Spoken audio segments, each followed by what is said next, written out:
All right, welcome everyone. Welcome, Ged, for the finale of The Acolyte. Season finals. Yeah, we can store this one away and let it get a little dusty for a while. Yeah. Yeah, um, there are seasons that I've watched in the past that maybe necessarily weren't like reviewed overly well or we weren't like super excited about, but I have like the desire to go back and watch them again. Kenobi, for example, is one. I really want to go back and watch Kenobi. I don't know if there will ever be a day where I go, you know what I should watch again? The show with a great title. It was a massive disappointment. yeah, it's tough. Like the finale gave us basically the season completely encapsulated. It gave us everything people have been frustrated with the show, and gave us tiny glimpses of things that could have made the show really special, but they just couldn't, for whatever reason, figure out the formula along the way. Yeah, you're not wrong. But yeah, so like essentially, coming off of last week's disappointment and revelations, we had 40 odd minutes here to close up the loose ends, and we only got very few loose ends closed up. So I think they're really counting on a season 2. I don't think it's been renewed yet. I think they're banking on it, but You would we'll think talk. so. We'll talk about that at the end, whether or not we want it. But let's start kind of chronologically a little bit. Okay. When Basil, whatever his name, was first introduced, I was all right with it. Star Wars always has like a little cute comedic whatever.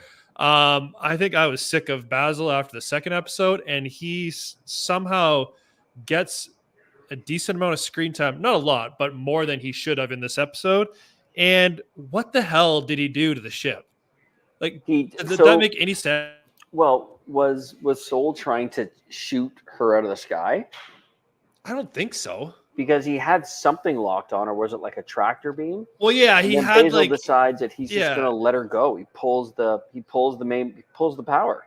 Yeah, the target lock or whatever was on, but yeah, I don't think Saul would have just like executed her. He needed May. Like I think he still, even though he like loves Osha, I think he still feels connected to May. And he even says in the episode, now that I have the two of you, or the two of you are here on Brendock, I can prove there's a Virgins. Yeah. Because I guess going back to when they discovered the Virgins, they couldn't actually prove it to the council because they didn't have the twins. Correct. So he needed them alive. So yeah, I don't get what that look like. Why did they have to? There's no point in having that at all in this episode. Any scene with Basil, whatever the heck that thing's name is. You're pointless. Not wrong. I thought the ship chase was actually pretty decent visually, like going through the rings. Yep. A little bit different than what we got in stuff in before, but as I said in episode 1, I thought the ship designs, mind you, the little Jedi fighter, whatever it was that came out, was all right, but the ship that Saul's driving is just the most unimaginative bucket of bolts I've ever seen. Like it's just basically a round blob. It's kind of brutal. Yeah, like they could have did a little more. Like High Republic, right? They're trying to make it view as like this is the height of the Galactic Republic, and that you kind of come away with that lazy of a ship design. Yeah, I just wish they spent a little more there. We get the revelation that they're not twins; they're the same person, which they kind of hinted with the midichlorians that it was the same signal or whatever it was. I wish they explored that a little bit more. Like we get acknowledgement. They try to tell the twins that they're basically the same person, but nothing more comes of it. Like I don't even know what that means. What does that mean to you that they're the same conscious? Like is they saying they're the same consciousness, same person? Like yeah, they've literally created a clone. They've created the same person. I think that's what they're trying to get to. Oh, this is gonna be fun. I'm gonna have someone coming in. You might have to rock solo for a couple minutes. All right, that's all right. Yeah, they're literally the same person. That really goes back to what the Empire has been trying to do is completely clone somebody. But if you clone two Force use, say you clone twins, would they have the same midichlorian thing? Like would they identify as the same person? No, I don't know how you create two. Yeah, it's like kind of a head scratcher. I just don't get what they're trying to get at with that. Yeah.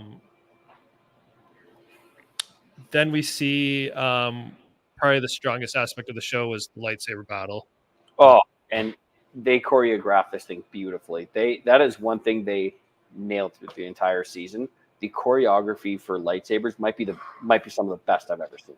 Yeah, it's definitely more prequel-esque than what we've gotten, like, say, in Ahsoka. I thought Ahsoka, the saber fights, a little more slow and methodical, where this is a lot more high pace.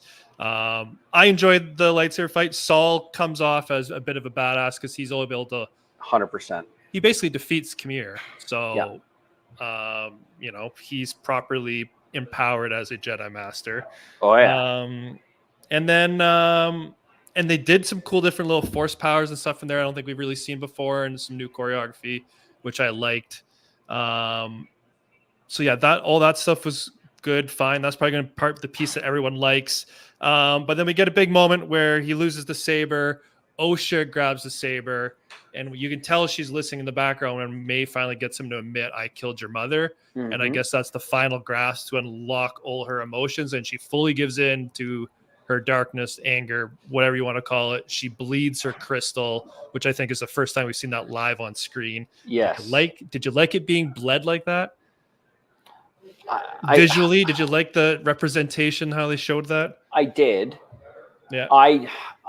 It's funny because I'm more of a saber nerd, the way that you really like the ship stuff, but I admit I don't know how that works. I thought that when you had a Kyber that was a color, that was your Kyber. I didn't realize that Kyber adapted to who you were as a person. It's a new thing. It was introduced in a book that the red crystals are actually regular crystals, where the hate and anger causes the crystal to bleed, which turns crimson. I thought they did a good job with it then. Yeah. And Ahsoka's white saber, she purified 2 Inquisitor sabers. Yeah. I believe. To be honest, I thought it was almost too much. When you saw the saber hilt on the ground, you saw the blue crystal kind of shine when she picked it up, and you saw that crystal turn red. I think I almost would have rather the saber just came out red immediately. No, I liked it. You like the slow, the red overtaking the blue the whole way across? Loved it. Absolutely loved it. I was here for it.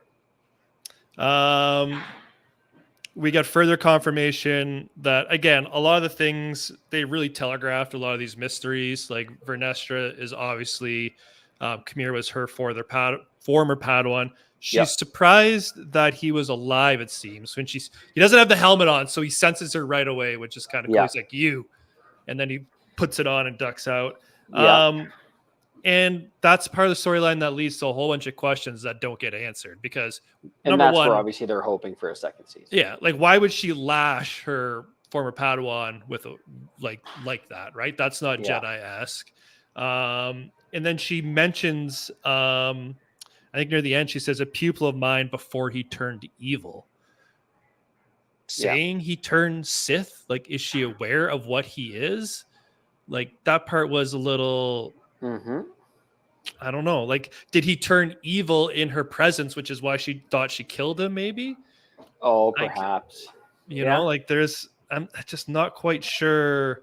Again, that there wasn't enough I felt they're banking on the second season. Oh, 1,000%. They're to explore. They set this up to be able to explore it down the road. And she's set up to be a big part of season 2, because I would say the main character of the whole season was Sol, and he gets, Osha uses force choke on him, which I don't know if I love the way she was able to overpower him. Maybe he didn't want to fight back, but I don't know. I feel how to kill him without a weapon. Yeah, I just feel like a Jedi Master should be able to he could have just force pushed her. You know what I mean? Like, I feel like there's a million ways out of that, and he didn't do it. I think he was just submitting. Do you think he wanted to see if she would? Do you think he wanted to see if she would actually let go and not give in to her anger and just let her make her own decision? I think he was at peace with whatever she decided. I actually really liked that scene. Yeah, because he was holding obviously on to that pain for a long, long time. Oh God, yeah. And I think at the end of the day, Sol really showed what it really was like to be a Jedi. Like, I thought he was a great representation of what the Jedi should stand for. Yep. So it's too bad that he goes down, and he goes down as the reason for everything. So Vernestra has pinned it on him as he went rogue, killed all the Jedi, and they sweep up all the controversy neatly under him. So for everyone complaining about lore being broken, the archives will show that there was a rogue Jedi who killed a bunch of whatever. There'll be no mention of Sith. So that I think they did a good job with that, tidying it up. Yeah, that tidies it all up. It is a little that she goes and talks to Master Yoda at the end, though. Like, are they just throwing in flex? What did you think? Hold on, you jumped all the way to the end. What about the creature in the cave? That's Plagueis. Oh, it is. That's Darth Plagueis. We'll talk about this. Let's talk about this after Yoda. Okay. So Yoda gets a cameo. Is it just a fun cameo, or like what is Vernestra going to report to him in the High Council? Maybe it's just that the Senator now has officially started his inquiry and his external review of the Jedi Order, and she has to say, "Listen, we knew this about Soul and it's going on, but now that it bugs me a little bit because everyone's been all hyper sensitive towards this lore piece. Yeah, it bothers me a little bit that they're going to bring Yoda into that storyline now." Because Yoda being the Grand Master, being all wise and knowing, like, now that he has a little bit of taste for what's going on, I wish they wouldn't have shoehorned that in. I don't think it was needed. Yeah. I mean, I've seen Yoda, but, like, I don't know. But yeah, so Darth Plagueis is the moon there with the red eyes creeping behind the cave, watching them leave. Interesting. So as a lot of people predicted, as did we said he was going to show up. He does, but it's almost like they could have filmed that any time and just threw that in there. There's no context as to what is going on at all, which kind of stinks. No. Like, we were hoping to get a little more Plagueis. Like, is he the master? Is he an apprentice? Like, what is his role in relation to Qimir? And we still don't know. Is he keeping tabs on him? Is he Qimir's master? It's just, we don't really know. Yeah, we're not sure. The way he kind of like creepily peers, it makes it seem like he doesn't want to be found. All right, Ged's just stepping out because he has a customer. But let me know in the comments what you guys thought of Plagueis's introduction. I thought, even though we didn't see the full shot of him, I thought aesthetically he looked great. I thought he looked good. And whether you want to complain he was creeping or not creeping, or like what his role was, it's just strictly that. It's just a cameo. We don't know what his intentions were. I think that they threw this thing in because they had to have something to give a nibble. Yeah, they had to get people wanting to potentially get fired up. Oh, how's Plagueis involved now, right? Yeah. And that's what I mean. Okay, there it is. Plagueis is in. Yeah, they could have literally inserted that halfway through the season potentially. Oh, good, and they should have. Yeah, they should have. It would have been much better if they did. Yeah, but yeah. So again, I liked seeing it. I think it's a major. It just sucks. It's a there was no more. Yeah, you could have cut out so much extra junk out of this show to have actually fleshed him out and given him some lines and some context with his role. Yeah, which I would have been looking for. I've seen some people losing their mind about he'd be 15 years old and or whatever, but like his age was never canon. And even in the book where that age comes from, it's very convoluted and you don't actually know how old Plagueis is because again, he's learned how to extend life and all that stuff. So I think it's fine that he appears in this timeline and he's potentially Qimir's master. It works for me. I just wish we actually saw something with it. And then other than that, like, I don't know. Was there anything else from this episode that? Oh, I guess the big thing, that I thought was interesting was they used a mind wipe. I don't know if we've seen. I have not seen that before anywhere. Yeah, and like, is that like super overpowered? Like, I don't know how I feel about being able to just wipe someone's memories with the flick of your wrist. Like, I don't know how I feel about that. Yeah, they should have left that for just Men in Black. Yeah. And then poor May, like, what was the point of her going back to the Jedi? It looked like she was destined for life in prison. Like, why wouldn't she just leave on her own? She had to ship out of there, drop her off at a planet like that. And the fact that they love each other and all that stuff, it made no sense. Like, put her on the run. Like, it just, zero sense to me why they did that the way they did. The only other note here I got was in the conversation with the senator. I actually thought the senator had some cool dialogue. I agree. And he talks about You guys think you could control everything. And she makes a line, well, we don't control the Force, we use or something like that. It's like, I'm not talking about the Force, I'm talking about emotions. And I was like, and he's like, one of these days, one of yous are going to snap. And I'm like, it just preludes obviously to Anakin, right? He could not keep his emotions of Padme dying in check. And it's a very valid call because we talk about it all the time. Like, how could you have zero attachments and feel nothing? Like, impossible. You got to practice at it all the time. Yeah, you can put the facade on that you are, but deep down, everyone's going to feel a little something somewhere. Oh God, So I thought that was actually some more of the well-written part of the show. But yeah, just as a summary again, like the twin piece, like just seemed weak, like not really interested. Don't understand their importance to the story. Like they could have done so much with this. Oh my goodness. They say the twins weren't even in it, but you still want to use that actress. Have her be like a Jedi who has an encounter or sees a murder or something like that. And then you use that as your investigation into Qimir and what he's been up to. Like, there'd be so many other ways through it. And then you'd save a lot of the time more developing the stories people are interested in. Yeah. And then I was even thinking the flashbacks to Brendok, we got 2 episodes on it. We could have had just flashbacks of like 15 seconds of Sol being like, telling the mother to stop, then not accidentally, he thought the mother was going to, I think, hurt May when he impaled her. But like, we could have just got little tidbits like that would have allowed the pacing would have been better, and they could have spent more time on the plot we all wanted to see. Yep. So other than that, I guess before we get to our score, do you want a season 2? Of course. Of course I want a season 2. I want a season 2 because I want to know what happens next. Even if I don't love it, I'm still going to watch season 2.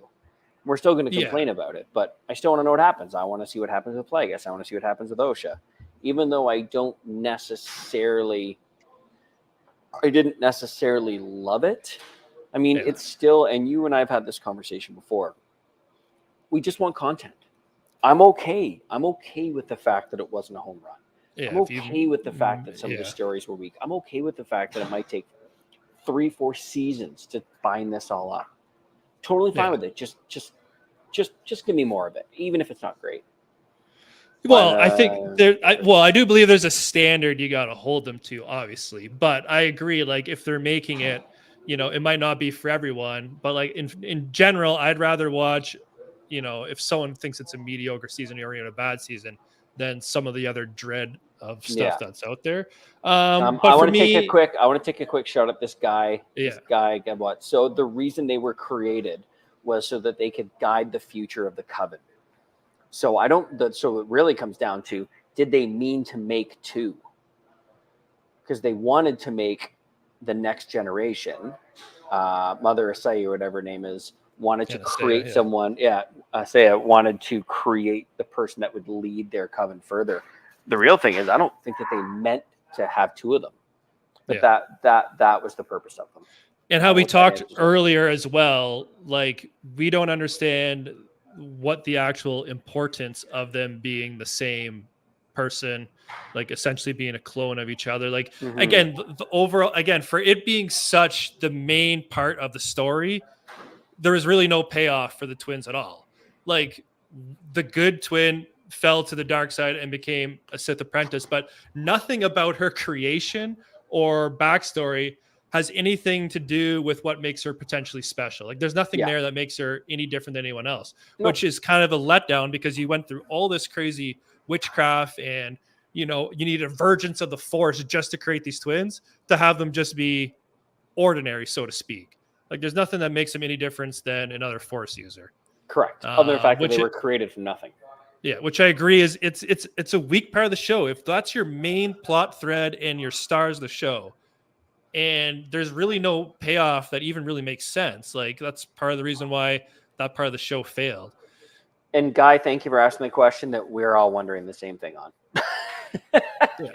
That was there is no good answer for that. And that's part of the reveal we didn't like last week too, because we all thought the mother was not going to let her go, and that was going to lead into the conflict, but she said she was going to let her go the whole time. So stupid. So it's a little bit strange. To get back to our thoughts about season 2, if they didn't have a season 2, I would not be upset. Yeah. But if I was told they are going to make a season 2 and focus more on Plagueis and Qimir and tell it more from the Sith perspective, I'm not going to complain. I'd be into it. Yeah, and I hope they take potentially the criticisms of this season and really work on season 2, because the other thing that didn't work is, we've talked about it a bit, is like the pacing and the episode format. Like it doesn't work. Episodes. Yeah, you need to give more, and then you could fix some of these issues. So that's not that's like a Disney Plus Star Wars problem. That's what House of the Dragon does so well. Yeah, you know, they make the episodes an hour long. You can get a lot in there. Expand them out. Yeah. So it is what it is. Like I know we haven't been as big as haters, but we definitely see the flaws, and we see the potential that could be there as well. Saying that, what is your score for the finale of The Acolyte? I'll give it a 7. 7? I enjoyed it enough. I like the politicizing of the Jedi. I like the fact that it's showing a lot of flaws in the armor and the perfection that is the Republic and the Jedi. I love that she made Soul take the fall for all of it. Like, not that I loved it, but like I thought it was really well done. The saber battles alone were enough to keep, you know, the series and the show itself up at a decent number. Yeah. But if they are going to do 2, they have to work on it. They've got to step it up a little bit. Make them longer. You can fix so many issues with a bit of length. Make them longer. Insert penis joke here. Like, just so many issues in this show can be fixed with just a longer length of an episode. Give it more time to breathe and develop. That's all. Yeah. As a season finale, I'm a little bit higher. I'll give it 7.4. Again, I view the strength of Saul. It was Saul's final story. Saul was easily, between him and Qimir, were the best parts of the show. Yep. Saul got a badass lightsaber fight. You know, we got the closing of his chapter. Yep. We got a Darth Plagueis drop, even though we wish there was more to it. It was cool to see. Yep. And yeah, there's a lot of stuff they got to work on, but if they could figure it out, there's some good storytelling to be told. It's just they gotta get back to the table and work on some stuff. Yeah. Maybe funny if so I will say this part bugged me a little bit, as like the ending scene where they're holding the same lightsaber. That bugged me. And and then even before, I don't know if it was that scene or before that, or no, it was the scene at the tree where they're saying all their goodbyes. I'm like, I feel like I'm watching like 3 good guys like about to like do this big heroic like sacrifice, and like it's the 3 bad guys like you're like, oh my god, like you'll be my apprentice, we'll go and conquer the galaxy together and slay Jedi. Just the tone I thought was like kind of off for supposed to be about, you know, the Sith are dark side users and they want to destroy the Jedi. Like the tone was just off. Like I get you're telling it from their perspective, but you don't have to tell it from their perspective as if they're like rosy, cheerful, like Disney princesses. Like, yeah, no, that's fair. What we got here? Be interested Plagueis to occupy the Witch's Covenant in order to create life and thus be able to. Yeah, he would need both twins. Yeah, and to me, the whole point of the Witch Covenant and the creation of the twins was supposed to be like a knowledge nugget for Plagueis, right? He's Plagueis the Wise. He's been around for a long time. He's learned a lot. He's obviously learned more than his master ever could teach him, and he's continued to learn. And if he has to take like different interpretations of the Force and how people use it from different things, I think that fits his character, and that's how they were going to tie it in. They just didn't really, by making Plagueis a 2-second cameo, you don't really hammer that fact home. You get nothing. Like, we can speculate just like we did on episode 1 and 2, but our speculation didn't really go anywhere with where the writers went with it, right? So did you find that Plagueis in that brief moment almost looked like what's his face? In The Last Jedi, the guy who looked Snoke. Yes. Well, no, you didn't know it. I knew it. I thought it was obvious as Plagueis right away. Yeah. Yeah. But yeah. Yeah, He looked cool. Yeah, he had a little Snoke resemblance. It would have been nice to hear him like voice at least a sentence of dialogue. Yeah. Yeah, to have a little gravitas this situation, maybe put Qimir in his place as his apprentice. Mm-hmm. And like, is he peeping him trying to recruit? And then, how does Qimir not sense that his master's on the planet with him? Like, I don't know. I'm sure he knows. There's so many different things going on. Yeah, or like, is his whole thing in recruiting the twins, like Emil said, is to get the twins together and find out, they are virgins. Maybe he needs that, right? Yeah. To look about creating more Sith. So who knows? I guess maybe like Leslie Headland has said she has a lot of ideas for season 2 and how stuff's going to play out. So we'll see if she gets it. So I think that'll wrap it up for us. But let us know in the comments, honestly, would you like to see a season 2 based on what you've seen? And, cross your fingers they fix a lot of the problems from season 1 going into the next season. I'd be interested to see if anyone like wants to see the story continue and explored, or if you're just done with it completely. Yeah. But yeah. Oh, one last comment here. The big hole in the ground the witches were chanting around. Yeah, that's another thing that was never answered. And I was on this rant a couple of these reviews ago, but the other thing too was when they did the Ascension ceremony, May was the only one who got the mark. Mm-hmm. So in essence, she completed the Ascension, but now Osha is with Qimir and May's just a brainwashed kind of drone who doesn't know anything. So like what was the point of it was very specific that Ascension got stopped before it got to Osha, but then there was no payoff or indication of why the Ascension was important for one and not the other and what the implications were. So it's she used just nothing with their powers. Nothing. Yeah. So they almost like all season. Yeah, we almost need a season 2 just to fill in a lot of these what the hell was going on moments. Yeah. Based when his eyes turned black. See, I was also wondering his eyes rolled back just as if he was possessed trying to get into her, right? Correct. Yeah, so is the power of the many, whatever you want to call it, part of Osha, which was trying to stop him from preventing her to take the helmet off? But then again, Osha didn't do the Ascension, so I don't know. Yeah, and he couldn't read it. He shouldn't be able to read into her mind anyway. She's got the helmet on.